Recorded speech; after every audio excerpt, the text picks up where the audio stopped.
Good morning class 11।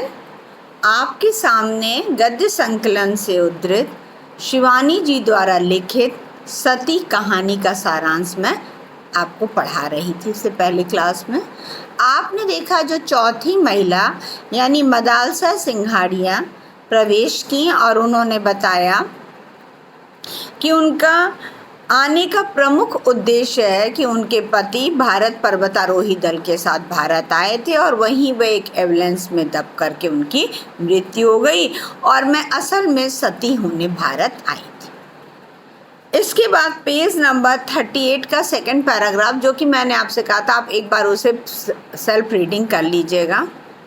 खादीधारी महिला ने बोला, नहीं, आपको ऐसी मूर्खता करने का कोई अधिकार नहीं। यहाँ पर मूर्खता का तात्पर्य कि मानव जीवन इतना अमूल्य जीवन है और उसको आप जो है अपने पति की मृत देह लेकर सती इस प्रकार के जो कार्य हैं वह करना उचित नहीं है। इसीलिए उन्होंने कहा कि यह अपराध है और ऐसे जाकर के गोलाबारी, भाषण की गोलाबारी करने लगी। जैसे लगा कि सचमुच अब वहाँ पर चिता जल गई है और मदालसा जो अपने पति की मृतदेह लेकर के यहाँ पर इनके माध्यम से संकेत दिया गया। जब उसने शुरू में अपना परिचय पूछा था तब आपने देखा था कि उन्होंने रूखे उत्तर के चांटे धर दिए थे, लेकिन अब जैसे ही उन्होंने ये बात सुन लिया कि वह अपने पति की मृतदेह, तो इतनी अधिक उन्हें सहानुभूति हो गई कि उन्होंने उनसे कोई सलाह मांगी नहीं, लेकिन वह फिर भी सलाह देने के लिए तैयार हुई और सिर्फ सलाह ही नहीं दी बल्कि इस तरह की बातें करने लगी जैसे लगा कि अभी जो है चिता प्रज्वलित हो उठी है और वह उसमें जल करके भस्म हो जाएंगी। अब साथ ही साथ अपनी भी कहानी बताने लगी कि भारत विभाजन के समय जब मेरे पति की मृत्यु हुई तो मैं भी आपकी तरह ऐसे ही अगर सती हो जाती तो आज जो मैं इतनी गिरी बहनों की सुरक्षा कर रही हूँ, क्योंकि पहले मॉडल जेल की अध्यक्षा रही और अब जो है इस आश्रम की देखरेख करती हूँ, वो तो कैसे हो सकता है। अर्थात यदि मैंने यह जीवन पाया है तो मेरे इस जीवन का उद्देश्य है कि लोगों की सेवा करना। ये इन्होंने अपनी भाषण गोलाबारी शुरू कर दी। ना बहन ना, यहाँ बहन का तात्पर्य बहन से है। मदालसा ने करवट बदली, मैं तो सती होने ही भारत आई हूँ। हाय मेरा नील रतन, नीलू डार्लिंग, कह वह फिर मर्दाने रुमाल से मुंह छिपाकर सिसकने लगी। आप देख लीजिए क्या हुआ, उन्होंने मुंह छिपाकर, व्यंग देख लीजिए क्या हुआ। लेकिन हम लोगों की बातों की जाल में इतना खोए रहते हैं कि हम इन चीज़ों पे ध्यान नहीं देखते हैं। उन्होंने मर्दाना रुमाल से मुंह छिपाकर सिसकने लगी।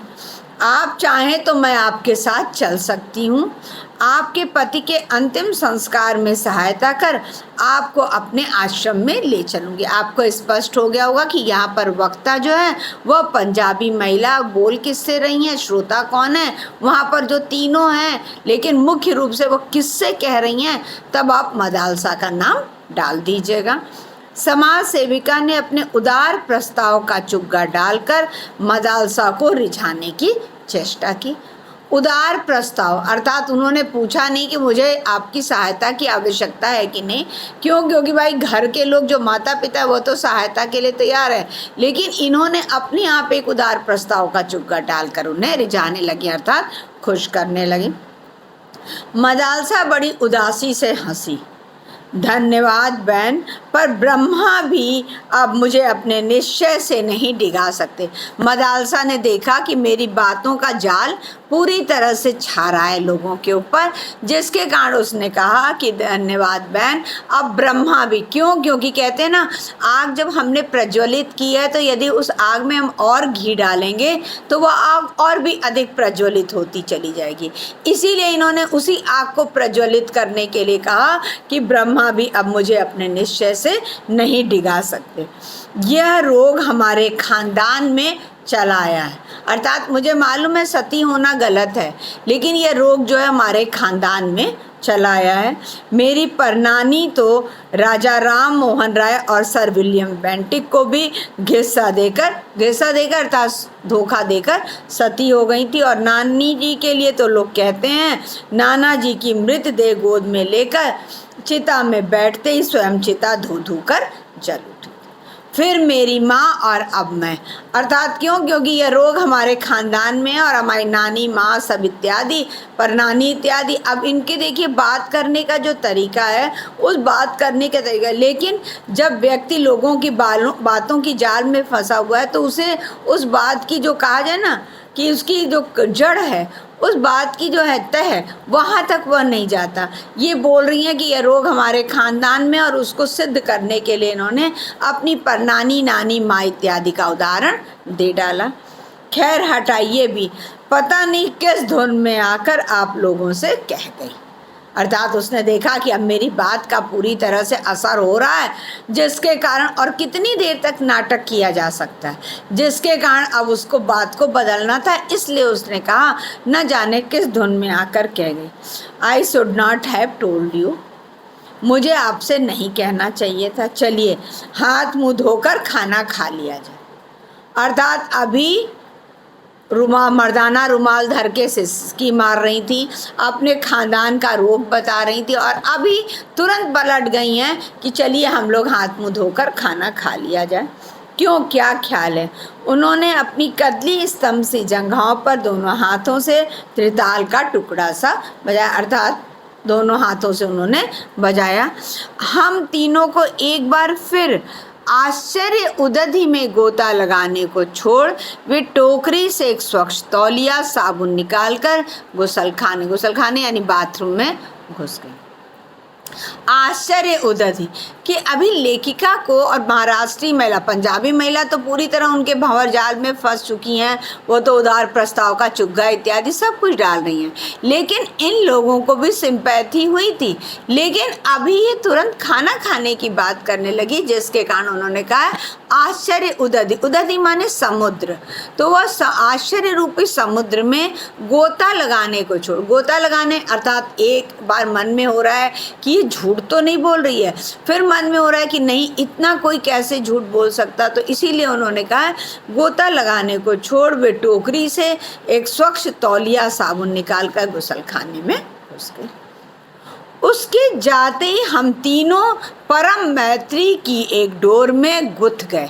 हम तीनों ही इसलिए कहा गया था पतिनों को, क्यों? क्योंकि आपने शुरुआत में देखी थी कि जब पंजाबी महिला प्रवेश की थी तो वह जासूसी पुस्तक को निकालकर पढ़ने लगी थी। महाराष्ट्री महिला तो इन लोगों से बात ही नहीं कर रही थी, वह तो यदि लेखिका से या इनसे पंजाबी महिला से नज़र भी मिलती थी तो अवज्ञा से अपनी आंखें फेर लेती थी। लेकिन अब जो इस तरह की बात मदालसा कर दी थी, इसलिए अब तीनों एक साथ मिल करके इस समस्या का समाधान निकालने के लिए कह रहे हैं कि तीनों परम मैत्री, परम माने घनिष्ठ, मैत्री माने मित्रता की एक डोर में, अर्थात तीनों अब सिर्फ एक डोर का तात्पर्य क्या मदालसा वास्तव में सती होने जा रही है, तो इस डोर में गुथ गए। अजीब औरत है, क्या आप सोचती हैं सचमुच सती होने जा रही है? ये लेखिका ने कहा था। क्यों? देखिए नीचे लिख दिया, मैंने मराठी महिला से पूछा। भाई पंजाबी महिला से तो पूछने का कोई औचित्य ही नहीं था, वो तो पूरी तरह से इस चीज़ को, इस तरह की बातें कर रही थी जिससे उन्हें लग रहा था कि नहीं, वह वास्तव में सती होने ही जा रही है। इसलिए लेखिका ने उस महाराष्ट्री महिला से पूछा कि अजीब औरत है, क्या यह सचमुच सती होने जा रही है? देखिए, मरने वाला कभी ढिंढोरा पीट कर नहीं मरता। महाराष्ट्री महिला ने परिचय दिया कि जिसको मरना होगा वह तुरंत ये सारे कार्य करेगा। क्यों? क्योंकि वह क्षणिक आदमी के मन में सब विचार आता है। ये थोड़े है कि इसको ढिंढोरा पीट के कि सबको बताने के लिए कि मेरे आने में, हम लोगों ने पूछा नहीं ना कि आपके आने का उद्देश्य क्या था, इन्होंने तो स्वयं बताना शुरू कर दिया कि मेरे आने का उद्देश्य है। तो इसीलिए वो कह रही हैं कि कोई भी इस तरह से ढिंढोरा पीट कर नहीं मरता। वह हंसकर बोली, हमको तो इसका यह स्क्रू ढीला लगता है। अर्थात यह इसलिए प्रयोग किए हैं क्योंकि अपनी उंगली दिमाग की तरफ लगाई होंगी, जिसके कारण उन्होंने कहा हमें इसका यह स्क्रू ढीला लगता। उन्होंने अपने माथे की ओर उंगली घुमाई। इस ज़माने में ऐसी सती फती कोई नहीं होती। अर्थात आज क्यों? क्योंकि व्यक्ति थोड़ा सा जल जाता है तभी व्यक्ति को इतना कष्ट होता है। और ये इस तरह से जो ये कह रही हैं कि मैं सती होने जा रही हैं, ये आज के समय में कोई भी सती फती नहीं होता। क्षमा कीजिएगा। खादीधारी महिला बड़ी गंभीरता से बोली। क्यों? क्योंकि उनके ऊपर तो पूरी तरह से उस जादू का असर हो चुका था, इसलिए उन्होंने बड़ी गंभीरता से बोली, मुझे औरतों का अनुभव आप दोनों से अधिक है। क्योंकि भाई वो आश्रम की संचालिका है गिरी बहनों की, इसके कारण उन्होंने कहा। इन लोगों ने कह दिया, वो पूछ रही हैं क्या ये इस तरह से बात जो कर रही है अजीब औरत है लेखिका। उसके बाद महाराष्ट्री महिला ने कह दिया कि नहीं, ऐसा सती फती कोई नहीं होता।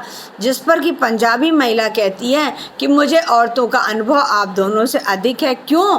क्योंकि आप बता दीजिएगा। क्योंकि वह आश्रम की संचालिका भी हैं और उनके पति भी जब मृत्यु हो गए थे, जिसके कारण जब व्यक्ति के ऊपर वो परेशानी पड़ी होती है तो उस चीज़ को वह किस प्रकार अनुभव करता है, इस चीज़ का मुझे ज़्यादा अनुभव है। मैं ऐसी भावुक प्रकृति की भोली औरतों को चेहरा देखते ही पहचान ली। अर्थात भावुक प्रकृति अर्थात कोमल प्रकृति माने स्वभाव की, भोली औरत अर्थात ये मदालसा कितनी भोली है। इस भोली औरतों का चेहरा देखते ही अर्थात ये जो कह रही हैं वह इनके चेहरे पर भी प्रकट हो रहा है। इस चीज़ को उन्होंने कहा कि मैं ऐसी भावुक प्रकृति की भोली औरतों का चेहरा देखते ही पहचान ली। आंखें नहीं देखी आपने, कितनी निष्पाप, पवित्र और उदार है। सबसे प्रमुख चीज़ होती है कि हम किसी चीज़ को किस तरह से देखते हैं, ये सबसे अधिक मायने रखता है। तो पंजाबी महिला तो उनके बताए हुए जाल में पूरी तरह फंस चुकी हैं, इसलिए उन्होंने जिस दृष्टिकोण से देखा हुआ है उसी दृष्टिकोण से उनका कहना है कि मैं ऐसी भोली प्रकृति की भोली औरतों को चेहरा देखते हुए। क्यों? क्योंकि इनकी आंखें क्या हैं? निष्पाप अर्थात उसमें कहीं भी पाप नहीं है, पवित्र हैं और उदार हैं अर्थात दयालु हैं। मुझे पक्का विश्वास है कि पति की मृतदेह देखते ही यह वही मूर्खता कर बैठेगी जिसका यह खुलेआम ऐलान करे। अर्थात पंजाबी महिला क्यों? क्योंकि आपने ऊपर देखा था ना कि ऐसा गोलाबारी झाड़ने लगी जैसे लगा कि अभी सचमुच चिता प्रज्वलित हो गई है और उसमें वो अपने पति की मृतदेह लेकर के बैठने ही जा रही है। तो अब इन्होंने बोला कि मुझे पूरा विश्वास है। क्यों? क्योंकि इसका चेहरा, इसकी आंखें मुझे बता रही हैं कि जब ये अपने पति की मृतदेह को उठाएगी तो तुरंत जो ये बातें कह रही है वही मूर्खता कर बैठेगी जिसका यह खुलेआम ऐलान कर। लगता है मुझे अपना प्रोग्राम कैंसिल कर इसके साथ जा पुलिस को खबर देनी होगी। अंडरलाइन कर लीजिएगा, मुझे अपना प्रोग्राम कैंसिल कर। अर्थात जो वह लखनऊ किसी मीटिंग में भाग लेने जा रही थी उसी प्रोग्राम को वह कह रही हैं कि कैंसिल करके लगता है अभी मुझे जा करके पुलिस को खबर कर देनी हो, तभी इसे बचाया जा सकता है। क्यों? क्योंकि पुलिस को खबर कर देंगे तो ये जो सती होने इत्यादि का वो नहीं। इतने में ही मदालसा हाथ मुंह धोकर ताज़ा चेहरा लिए आ गई। अर्थात वह गुसल खाने में गई थी साबुन इत्यादि लेकर के और हाथ मुंह धोकर आ गई है। रेलगाड़ी बनग्राम नदी नाले पुल कूदती फांती सर्राटे से भागी जा रही थी। अर्थात रात का समय है, जो भी है दिन का समय है, जिसके कारण कि वह ट्रेन जो है वह आगे की तरफ बढ़ रही है। तो वो जो रास्ते में दृश्य पड़ रहे हैं उनको उन्होंने कहा कि नदी नाले सब कूदती फांती बढ़ी जा रही थी। मदालसा ने अपनी टोकरी खोलकर नाश्तेदान निकाल लिया। अर्थात बड़ा सा जो पीतल का नाश्तेदान वह लेकर के आई हुई हैं उसको उन्होंने निकाल लिया। अब यहाँ पर इन बातों के माध्यम से स्पष्ट आप देख लीजिएगा कि आप पति की मृतदेह सती होने आ रही, आप प्रिटोरिया से आई हुई हैं और आप कहाँ से इतना बड़ा नाश्तेदान, और वह भी पूरे आगे आप देखिएगा क्या क्या चीज़ें भर के लाई हैं। लेकिन उन्होंने जिस प्रकार से वहाँ माहौल बना दिया है उन लोगों ने इस बातों को इस तरफ कोई भी ध्यान नहीं दिया, तो इसीलिए उन्होंने कहा कि नाश्तादान निकाल लिया। जैसे खरबूजे को देखकर खरबूजा रंग बदलता है, ऐसे ही एक यात्री को खाते देख दूसरे सहयात्री को भूख लगाती है। आपने देखा है ना, ये ट्रेन इत्यादि में वैसे भी ट्रेन इत्यादि में लोगों को भूख ज़्यादा लगती है, और वहाँ पर भी यदि कोई एक व्यक्ति ने अपना खाना इत्यादि खोला, पहले लोग कहते हैं नहीं नहीं नहीं खाएंगे, लेकिन जैसे ही एक ने शुरुआत की तुरंत दूसरा व्यक्ति भी कर लेता। तो इसीलिए कहा जैसे खरबूजे को देख करके खरबूजा रंग बदलता है, ठीक वैसे एक सहयात्री को खाते देख दूसरे सहयात्री को भी भूख लगी। क्षण भर में सती प्रथा पर चल रही बहस कपूर के धुएं की भांति उड़ गई। अर्थात जिस प्रकार कपूर का धुआं, क्षण कपूर को आप जलाइए और क्षण भर में समाप्त हो जाता है, ठीक उसी प्रकार अभी सती प्रथा पर इतनी बहस चल रही थी, सब कुछ हो रहा था, रो रही थी, गा रही थी, सब कुछ हो रहा था। अब वो सब कुछ कपूर के धुएं की भांति उड़ गई और चटाचट नाश्तेदान खुलने लगे। आइए न एक साथ बैठकर खाया जाए। अब उसने जब अपना नाश्तेदान खोला तो भाई हर कोई यही ना ट्रेन में शिक्षा दी जाती कि सब लोग अपना अपना खाएं, कोई दूसरे का ना खाए इत्यादि बिना परिचय।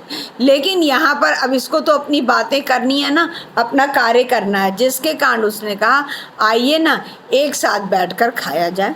मदालसा ने कहा और बड़े यत्न से स्वच्छ नैपकिन बिछा छोटे छोटे स्टील के कटोरदान सजाने लगी। अर्थात उसने कहा आइए हम लोग सब मिल कर के खाते हैं, और उसने नैपकिन इत्यादि बिछा करके ट्रेन में और फिर अपने नाश्ते के जो कटोरदान थे छोटे छोटे उन्हें खोलने लगी, सजाने लगी। धन्यवाद, मैंने कहा, पर हमारे साथ भी तो खाना है, इसे कौन खाएगा। लेखिका ने भाई उन्होंने खाने के लिए ऑफ़र किया तो उन्होंने धन्यवाद कहा और साथ ही साथ कहा कि हमारे पास भी तो खाना है, तो इसे कौन खाएगा। वाह जी वाह, उसे हम खाएंगे। ईश्वर ने यह 6 फीट 10.5 इंच दुर्ग आखिर बनाया किस लिए। अर्थात अब भाई उसको उन लोगों को बुलाना था तो उन्होंने साफ बात ये कह दी कि हमारे पास भी तो खाना है ना, इसे कौन खाएगा। तो तुरंत मदालसा ने कहा कि जो हमारा ये इतना बड़ा दुर्ग जैसा शरीर है 6 फीट 10.5 इंच, आखिर ईश्वर ने बनाया किस लिए, उसे हम खाएंगे। उनकी भुवन मोहनी हंसी ने हमें पराजित कर दिया। अर्थात हमें कितनी भी शिक्षा दी गई हो वो सारी शिक्षा अब धरी रह गई, और हम भी उनकी भुवन मोहनी जो उसने हंसी की उस हंसी में फंस करके मैं भी उसके साथ खाने के लिए चल पड़ी। वैसे भी हम तीनों ने एक दूसरे को काक दृष्टि से सती के घृत पकवान को आँखों ही आँखों में घूरते चखते पकड़ भी लिया था। काक दृष्टि होती है कौवे की दृष्टि। कौवे कहते हैं ना, जैसे विद्यार्थी के लिए कहते हैं काक दृष्टि बको ध्यान। काक के समान कौवे की तरह दृष्टि होनी चाहिए एक अच्छे विद्यार्थी में, और जिस प्रकार बगुले में ध्यान होता है, एकाग्रता होती है, वह विद्यार्थी का लक्षण है। तो यहाँ पर भी तीनों ने क्योंकि इन्होंने जो घृत के पकवान निकाले और कटोरदान सजाने लगे, तो हर व्यक्ति एक छुपी नज़रों से उनके जो पकवानों को देख रहा था, उसीलिए उन्होंने कहा एक दूसरे को, वो सोच रहे हैं कि वो मैं ही देख रहा हूँ, लेकिन जब वो एक देख रहे हैं तो दूसरे ने भी उस चीज़ को महसूस किया, इसीलिए कहा एक दूसरे को काक दृष्टि से सती के घृत पकवान, घृत माने घी में पके हुए पकवानों को आँखों ही आँखों, अर्थात अभी खाना और आँखों अलग होता है, तो आँखों ही आँखों घूरते चखते पकड़ लिया। अर्थात उस चीज़ की अनुभूति वो कैसे ले रहे हैं, अपने आँखों के माध्यम से ले रहे हैं, उसको यहाँ पर कहा गया है आँखों ही आँखों। पहली चीज़ काक दृष्टि कर दीजिएगा कौवे की नज़र से, एक दूसरे को कैसे कर रहे हैं, आँखों ही आँखों, अर्थात सबकी नज़र उसके कटोरदान की तरफ, उस घृत पकवान की तरफ है, इसको उन्होंने कहा है आँखों ही आँखों घूरते चखते पकड़ लिया था। क्या थी, सुनहरी मोयनदार कचौड़ियाँ थी। सुनहरी यानी लाल लाल रंग की, मोयनदार अर्थात मोयन पड़ी हुई कचौड़ियाँ थी। मसालों की गहरी परत में डूबी सब्जियां थी, अर्थात दूसरे कटोरदान में मसाले अच्छी तरह ऊपर तैर रहे थे, तो इसीलिए कह रहे हैं मसालों की गहरी परत में डूबी सब्जियां थी। रायता था, चटनी थी और थे ठौस ठास कर बांधे गए मेवा जड़े बूंदी के लड्डू, अर्थात मोयनदार पूड़ी गहरी मसालेदार सब्जी, रायता, चटनी और सबसे प्रमुख चीज़ जो बूंदी का लड्डू था वह ठोस ठोस करके अर्थात उसमें अनेक प्रकार के जो ड्राई फ्रूट्स इत्यादि डालकर बांधकर बनाए गए। यह तो सफ़र का खाना नहीं, अच्छा खासा विवाह भोज, अर्थात विवाह भोज अर्थात लोग सफ़र के खाने में तो वही चीज़ ले जाते हैं ना जो गिरे ना इत्यादि। तो इसीलिए यहाँ पर समाज सेविका ने बोला कि यह तो आपका सफ़र का खाना नहीं है, बल्कि ये तो ऐसा लग रहा है कि अच्छा खासा विवाह में का भोज है। समाज सेविका की आँखों से लार टपक रही थी। क्यों? क्योंकि भाई अब वो सुनहरी मोहनदार सब्जियाँ, पूड़ी इत्यादि सब कुछ है, तो उस चीज़ को उन्होंने कहा कि आँखों से ऐसा लग रहा था, लार टपक रही थी। बड़ी हैवी खाना लेकर चली हैं आप। अब आप इनके भाषा में डालिएगा। क्यों? क्योंकि इन्होंने बीच बीच में अंग्रेजी के शब्दों और पात्रों के अनुकूल प्रयोग किया है। अब जो पहली चीज़ है, महाराष्ट्री महिला तो जानती नहीं है, मदालसा भी सुस्पष्ट इत्यादि बोल रही है, ये भी हैवी इत्यादि। क्यों? क्योंकि वहाँ पर जिस प्रकार का वातावरण है उसी तरह के शब्दों को प्रयोग कर रही हैं, इसलिए कह रही हैं बड़ी हैवी खाना लेकर चली। उन्होंने कहा और कचौड़ियों पर टूट पड़ी, क्योंकि उसने कहा तो था ही ना कि आइए हम आप लोग का भी खाना खाएंगे, इसलिए यह कह करके वह उनकी कचौड़ियों पर टूट पड़ी। हम तीनों के पास भारतीय रेल यात्रियों के साथ युग युगांतर से चली आ रही वही पूरी तरकारी और आम के अचार की फांकें थी। अर्थात देख क्या बोल रही हैं कि युग युगांतर से, अर्थात हमारे दादा परदादा लोग भी ट्रेन में जब सफ़र किए या हम लोग भी किए, हम लोग भी वही सूखी सब्जी, पूड़ी और अचार इत्यादि रखते थे। तो वही उन्होंने कहा पूरी तरकारी और आम के अचार की फांकें। अपना खाना खाया ही किसने? क्योंकि भाई उधर सुनहरी मोहनदार पूड़ियाँ थीं, गहरी परत में डूबी सब्जियाँ, रायता चटनी थी, तो अब उसके आगे अपनी ये सूखी सब्जी और पूड़ी अचार खाया ही किसने? मदालसा के स्वादिष्ट भोजन को चटकारे ले लेकर हम तीनों ने साफ कर दिया। उधर वे अकेले ही हम तीनों के नाश्ते दानों को जीभ से चाट गई थी। अर्थात हम तीनों का जो नाश्ता दान था, क्यों? क्योंकि उसका जो उद्देश्य है, अपने उद्देश्य में जो सफल होना है, उसके लिए इन लोग तो उसके ही खाने में टूटे रहे और उसने उन तीनों का खाना समाप्त कर दिया। विधाता ने सचमुच ही उसके शरीर के दुर्ग में असीम गोला बारूद भरने के लिए अनेक कोष्ठों प्रकोष्ठों की रचना की थी। विधाता यानी ब्रह्मा ने सचमुच ही उनके शरीर के दुर्ग, दुर्ग यानी किला, जो 6 फीट 10.5 इंच का, उसको किला कहा गया है। असीम गोला बारूद भरने, असीम यानी जिसकी कोई सीमा ही ना हो। यहाँ पर गोला बारूद संकेतात्मक रूप में, क्यों? क्योंकि वह तीनों लोगों का खाना अकेले उस औरत ने खाया, इसलिए कहा गया असीम गोला बारूद भरने। अनेक कोष्ठों प्रकोष्ठों की, कोष्ठों पर अर्थात अनेक खानों की रचना की थी, जिसमें कि अलग अलग खाने में जा कर के उन तीनों का खाना समा गया। महातृप्ति के कई तार और मंद्र सप्तक की डकार लेकर हाथ मुँह धो मदालसा ने टोकरी में से एक मस्जिद के गुंबद के आकार का पानदान निकाला। क्या है? कोष्ठ प्रकोष्ठ में भर लिया उन्होंने पूरा खाना तीनों लोगों का। महातृप्ति यानी महासंतुष्टि। महासंतुष्टि तब मिलती है जब आप किसी कार्य को प्रारंभ कर रहे हैं और वह कार्य पूर्ण हो जाता है। तो अब यहाँ पर इनका कार्य पूर्ण हो गया, इसलिए महातृप्ति के कई तार और मंद्र सप्तक की डकार। मंद्र सप्तक यानी सारेगा। संगीत व्यक्ति के मन की अभिव्यक्ति है। संगीत निराश से निराश व्यक्ति के मन में भी उत्साह का संचार करती है। तो यहाँ पर मंद्र सप्तक क्या हुआ? जो सारेगामा यानी 7 सुर हैं, उन्हीं 7 सुरों की डकार लेकर हाथ मुँह धो करके मदालसा ने एक पानदान निकाला। अब आपका लास्ट कंप्लीट कराएंगे और साथ ही साथ उसी दिन पॉइंट्स में रिवीजन भी करा दिया जाएगा। तो अच्छा यही रहेगा कि आप एक बार पढ़े रहिएगा, ताकि जब रिवीजन हो रहा है तो उसे साथ में कंप्लीट कर लिया जाए।